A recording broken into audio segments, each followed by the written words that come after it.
شروع اللہ کا نام لے کر جو بڑا مہربان نہایت رحم والا ہے۔ اے پیغمبر صلی اللہ علیہ وآلہ وسلم،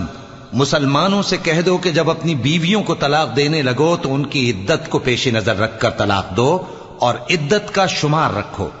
اور اللہ سے جو تمہارا پروردگار ہے ڈرو۔ نہ تو تم ہی ان کو ایام عدت میں ان کے گھروں سے نکالو اور نہ وہ خود ہی نکلیں،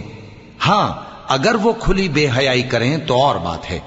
اور یہ اللہ کی حدیں ہیں، اور جو اللہ کی حدوں سے تجاوز کرے گا وہ اپنے آپ پر ظلم کرے گا۔ اے طلاق دینے والے، تجھے کیا معلوم شاید اللہ اس کے بعد رجعت کی کوئی سبیل پیدا کر دے۔ پھر جب وہ اپنی میعاد یعنی عدت ختم ہونے کے قریب پہنچ جائیں تو یا تو ان کو اچھی طرح سے زوجیت میں رہنے دو یا اچھی طرح سے علیحدہ کر دو، اور اپنے میں سے 2 منصف مردوں کو گواہ کر لو، اور اے گواہو اللہ